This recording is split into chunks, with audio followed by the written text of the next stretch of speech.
इस समय तुर्की में एक बड़ा संकट चल रहा है और यह संकट किसी युद्ध या राजनीति का नहीं बल्कि दवाइयों की कमी का है। वहां के अस्पतालों और मेडिकल स्टोर में जरूरी दवाइयां तेजी से खत्म हो रही हैं। हालात ऐसे बन गए हैं कि तुर्की के मेडिकल संगठनों ने खुद खुलकर चिंता जताई है। उनका कहना है देश की हेल्थ व्यवस्था दबाव में आ चुकी है। यह संकट न तो बमों का है, न मिसाइलों का और न ही किसी खुले युद्ध का। यह संकट है दवाइयों का। जी हां, तुर्की इस समय एक गंभीर मेडिसिन और मेडिकल सप्लाई क्राइसिस से जूझ रहा है। हालात इतने बिगड़ चुके हैं कि तुर्की की मेडिकल एसोसिएशन तक ने सरकार के खिलाफ आवाज उठानी शुरू कर दी है। आम लोगों को साधारण इलाज के लिए भी भटकना पड़ रहा है। असल में पिछले कुछ समय से तुर्की में दवाओं की सप्लाई लगातार कम होती जा रही थी। यह अंदाजा पहले से लगाया जा रहा था कि हालात बिगड़ सकते हैं और यह तक कह दिया है कि देश का पूरा हेल्थ केयर सिस्टम टूटने की कगार पर खड़ा है।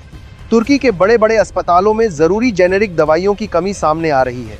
फार्मेसियों में मरीज घंटों लाइन में लगने के बाद भी खाली हाथ लौट रहे हैं। एक तरफ तुर्की की आर्थिक स्थिति पहले से कमजोर थी, दूसरी तरफ उसने भारत जैसे बड़े दवा सप्लायर देश से रिश्तों में तनाव पैदा कर लिया। इसी का असर अब साफ दिखाई देने लगा है, क्योंकि स्वास्थ्य व्यवस्था सीधे सप्लाई पर टिकी होती है। आपको जानकर हैरानी होगी कि तुर्की कई सालों से भारत पर जेनेरिक दवाइयों के लिए काफी हद तक निर्भर रहा है।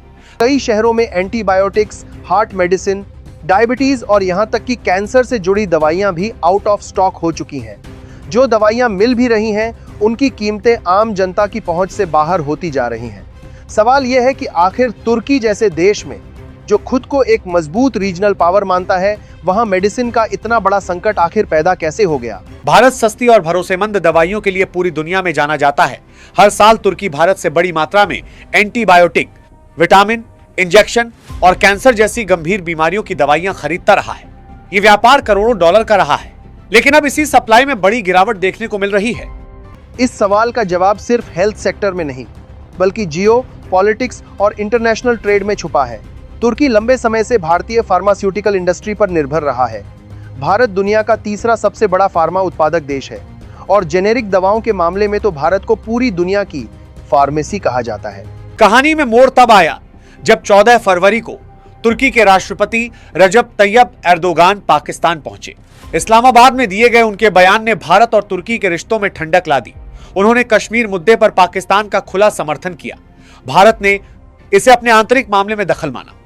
तुर्की हर साल भारत से सैकड़ों करोड़ रुपए की सस्ती और क्वालिटी दवाइयां मंगाता रहा है। भारतीय दवाओं की सबसे बड़ी ताकत यह रही है कि वे क्वालिटी में इंटरनेशनल स्टैंडर्ड पर खरी उतरती हैं और कीमत में यूरोप और अमेरिका की दवाओं से कई गुना सस्ती होती हैं। यही वजह थी कि तुर्की का हेल्थ सिस्टम बड़ी हद तक भारतीय जेनेरिक मेडिसिन पर टिका हुआ था। नमस्कार दोस्तों, स्वागत है आपका हिंदुस्तान रियल वॉइस में। आज की वीडियो में हम बात करने वाले हैं एक ऐसे साइलेंट क्राइसिस की जो बिना किसी जंग, बिना किसी बॉम्ब या मिसाइल के टर्की को अंदर से हिला रहा है। ये कहानी है मेडिसिन शॉर्टेज की, गिरती हेल्थ सिस्टम की और इंटरनेशनल पॉलिटिक्स के उस खेल की जहां एक बयान पूरे देश की सप्लाई चेन को बदल देता है। हम देखेंगे कैसे टर्की, जो खुद को एक मजबूत रीजनल पावर मानता है, आज जेनेरिक दवाइयों की कमी से जूझ रहा है। कैसे फार्मेसीज में आउट ऑफ स्टॉक बोर्ड लग रहे हैं, कैसे हॉस्पिटल्स में पेशेंट्स को महंगी यूरोपियन मेडिसिन्स लेनी पड़ रही हैं और कैसे इस क्राइसिस ने टर्की की इकोनॉमी पर भी दबाव बढ़ा दिया है। इस वीडियो में हम ये भी समझेंगे कि भारत, जो दुनिया की फार्मेसी माना जाता है, का रोल इस पूरी कहानी में क्या रहा। कैसे पॉलिटिकल बयानबाजी के बाद ट्रेड और फार्मा सप्लाई का डायरेक्शन बदला, कैसे अफगानिस्तान जैसे देशों को फायदा हुआ और कैसे एक स्ट्रेटेजिक डिसीजन ने टर्की और पाकिस्तान दोनों पर असर डाला। ये सिर्फ दवाइयों की कमी की कहानी नहीं है, बल्कि डिप्लोमेसी, ट्रेड स्ट्रैटेजी और ग्लोबल पॉलिटिक्स का एक रियल एग्जाम्पल है, जहां शब्दों की कीमत सीधा इकोनॉमी और हेल्थ सिस्टम को चुकानी पड़ती है। तो वीडियो को एंड तक जरूर देखिए, क्योंकि आगे हम डिटेल में समझेंगे कि टर्की के पास अब क्या ऑप्शंस बचे हैं और क्या ये क्राइसिस उसकी फॉरेन पॉलिसी को बदलने पर मजबूर करेगा। आपको ये वीडियो आखिर तक देखना होगा, क्योंकि आज जो सच मैं आपको दिखाने जा रहा हूं वो सिर्फ एक न्यूज़ नहीं, बल्कि भारत की कूटनीति की वो कहानी है जिसे दुनिया छुपाना चाहती थी, पर अब सब कुछ खुलकर सामने आ गया है। लेकिन उससे पहले एक बात दिल से कहना जरूरी है आप लोग रात भर वो वीडियोस देखते हैं जिनका ना देश से लेना देना है, न ही समाज से, पर जब बात भारत की आन बान शान की होती है, जब बात तिरंगे की इज्जत और भारत की शक्ति को दुनिया के सामने दिखाने की होती है, तो वही लोग चुप हो जाते हैं। ना लाइक, ना सब्सक्राइब, ना ही एक सिंपल भारत माता की जय कमेंट करते हैं। इसलिए दोस्तों, अगर आप सच में भारत से मोहब्बत करते हो, अगर आपको गर्व है कि आप भारतीय हो, तो अभी इसी वक्त इस वीडियो को लाइक करो, हिंदुस्तान रियल वॉइस को सब्सक्राइब करो और कमेंट में लिखो भारत माता की जय, ताकि दुनिया को पता चले कि भारत उठ चुका है, भारत झुकने वाला नहीं है। और कमेंट बॉक्स में ज़रूर बताएं कि आप ये वीडियो किस कंट्री और किस सिटी से देख रहे हैं। आपके कमेंट्स हमें ये समझने में मदद करते हैं कि हिंदुस्तान रियल वॉइस की आवाज़ दुनिया के किन किन कोनों तक पहुंच रही है। इसके बाद दोनों देशों के बीच माहौल पहले जैसा नहीं रहा। अब असर व्यापार पर दिखने लगा है। 2022 से 23 के वित्तीय वर्ष में भारत ने तुर्की को करीब 138 मिलियन डॉलर की दवाइयां भेजी थी। 2023 में यह आंकड़ा घटकर लगभग 112 मिलियन डॉलर रह गया। 2024 में यह और गिरकर करीब 98 मिलियन डॉलर तक पहुंच गया। यानी हर साल गिरावट दर्ज हुई और अब 2025 के आंकड़ों को लेकर अनुमान लगाया जा रहा है कि यह और कम हो सकता है। इसी बीच भारत ने एक बड़ा कदम उठाया है। जिन जेनेरिक दवाइयों की सप्लाई पहले तुर्की को जाती थी, उनमें से कई शिपमेंट अब अफगानिस्तान की ओर भेजी जा रही हैं। हाल ही में भारत और अफगानिस्तान के बीच फार्मा सहयोग को लेकर नया समझौता हुआ है। इसके तहत भारत अफगानिस्तान को ज्यादा दवाइयां देगा। यानी सप्लाई रुकी नहीं है, बल्कि दिशा बदल गई है। यहीं से तुर्की के मेडिकल संकट की कहानी और गहरी होती है, क्योंकि जब सप्लाई लाइन कमजोर पड़ती है तो उसका असर सीधे अस्पताल और आम जनता पर पड़ता है। अब अगर हम तुर्की की मौजूदा स्थिति को देखें तो वहां दवाइयों की कमी अब छिपी हुई बात नहीं रही। कई शहरों में मरीजों को एक साधारण जेनेरिक दवा के लिए कई मेडिकल स्टोर पर जाना पड़ रहा है। अस्पतालों में डॉक्टरों को सस्ती दवाओं की जगह महंगे विकल्प लिखने पड़ रहे हैं। इसका सीधा असर आम लोगों की जेब पर पड़ रहा है, क्योंकि महंगी दवा हर व्यक्ति खरीद नहीं सकता। तुर्की की अर्थव्यवस्था पहले से ही महंगाई और मुद्रा संकट से जूझ रही है। ऐसे समय में जब सस्ती भारतीय दवाइयों की सप्लाई कम हुई तो दबाव और बढ़ गया। यूरोप से जो दवाइयां खरीदी जा रही हैं, वे भारतीय दवाओं की तुलना में काफी महंगी पड़ रही हैं। सरकार को ज्यादा खर्च करना पड़ रहा है और जनता को भी अधिक पैसा देना पड़ रहा है। यानी स्वास्थ्य व्यवस्था पर दोहरा बोझ आ गया है। भारत दुनिया का तीसरा सबसे बड़ा फार्मा उत्पादक देश माना जाता है। जेनेरिक दवाओं के मामले में भारत को दुनिया की फार्मेसी कहा जाता है। भारतीय दवाइयां सस्ती होती हैं और गुणवत्ता के मामले में विश्व स्तर पर स्वीकार की जाती हैं। तुर्की भी लंबे समय तक इन्हीं दवाइयों पर भरोसा करता रहा है, लेकिन जब व्यापारिक रिश्तों में दूरी आती है तो असर सप्लाई पर भी दिखता है। यह भी समझना जरूरी है कि भारत को इससे नुकसान नहीं हो रहा है, क्योंकि भारत ने अपने फार्मा निर्यात के लिए नए बाजार खोल लिए हैं। ब्राजील और नाइजीरिया जैसे देश लंबे समय से भारत से अधिक दवाइयां मांग रहे थे। अब खबरें यह बता रही हैं कि भारत इन देशों में अपनी दवा सप्लाई बढ़ा रहा है। यानी जो कमी तुर्की में हुई है, उसकी भरपाई दूसरे बाजारों से हो रही है। अफगानिस्तान के साथ हाल ही में हुआ समझौता भी इसी दिशा में एक बड़ा कदम है। भारत अब वहां पहले से ज्यादा दवाइयां भेजेगा। बताया जा रहा है कि अफगानिस्तान ने पाकिस्तान से दवाइयां लेना भी कम कर दिया है। इसका मतलब यह है कि क्षेत्रीय स्तर पर भी फार्मा सप्लाई का संतुलन बदल रहा है और इसका असर सीधे तुर्की और पाकिस्तान दोनों पर पड़ रहा है। अब सवाल यह है कि तुर्की के पास विकल्प कितने मजबूत हैं। यूरोप से दवा लेना महंगा है, पाकिस्तान खुद आर्थिक संकट में है और उसकी फार्मा उत्पादन क्षमता सीमित है। वह ना तो बड़ी मात्रा में दवाइयां बना सकता है और ना ही लगातार सप्लाई दे सकता है। ऐसे में तुर्की के सामने सस्ते और भरोसेमंद विकल्प बहुत कम बचते हैं। यही वजह है कि तुर्की में दवा संकट धीरे धीरे गहरा रूप ले रहा है। अगर सप्लाई लाइन जल्द स्थिर नहीं हुई तो आने वाले समय में हालात और कठिन हो सकते हैं। अब आगे समझते हैं कि इस पूरे घटनाक्रम का राजनीतिक और कूटनीतिक संदेश क्या है और इससे भविष्य में रिश्तों पर क्या असर पड़ सकता है। अब अगर इस पूरे मामले को राजनीति और कूटनीति के नजरिए से देखें तो एक बात साफ समझ आती है कि अंतर्राष्ट्रीय रिश्ते सिर्फ शब्दों से नहीं चलते, बल्कि भरोसे से चलते हैं। जब कोई देश दूसरे देश के आंतरिक मामलों पर खुलकर बयान देता है तो उसका असर केवल बयान तक सीमित नहीं रहता, वह व्यापार और सहयोग पर भी असर डाल सकता है। तुर्की के मामले में भी कुछ ऐसा ही देखने को मिला है। भारत ने इस मुद्दे पर खुलकर ज्यादा प्रतिक्रिया नहीं दी, लेकिन कई बार चुप्पी भी एक मजबूत संदेश होती है। दवाइयों की सप्लाई में आई गिरावट ने यह दिखा दिया कि आर्थिक रिश्ते भरोसे पर टिके होते हैं। अगर भरोसा कमजोर होता है तो व्यापार भी धीमा पड़ती, और जब बात स्वास्थ्य जैसे संवेदनशील क्षेत्र की हो तो असर बहुत जल्दी दिखने लगता है। लेकिन यह संतुलन तब बिगड़ने लगा जब तुर्की ने राजनीति में ऐसा कदम उठा लिया जिसका असर सीधे व्यापार और सप्लाई पर पड़ना तय था। बीते साल फरवरी में तुर्की के राष्ट्रपति पाकिस्तान पहुंचे और वहां से कश्मीर को लेकर ऐसा बयान दे दिया जिसने भारत तुर्की रिश्तों में दरार पैदा कर दी। उन्होंने खुले मंच से कहा कि कश्मीर पाकिस्तान का है और तुर्की हर हाल में पाकिस्तान के साथ खड़ा रहेगा, चाहे इसके लिए भारत के खिलाफ कदम ही क्यों ना उठाने पड़े। यह बयान पाकिस्तान में तालियों के साथ स्वागत पाया गया, लेकिन भारत में इसे एक गंभीर कूटनीतिक हस्तक्षेप के तौर पर देखा गया। भारत ने उस वक्त कोई आक्रामक बयान नहीं दिया, कोई सीधा जवाब नहीं दिया, लेकिन भारत की रणनीति हमेशा शांति से, चुपचाप और असरदार फैसलों में दिखती है। इसके बाद जो हुआ, उसने तुर्की को यह समझा दिया कि अंतर्राष्ट्रीय राजनीति में शब्दों की कीमत बहुत भारी होती है।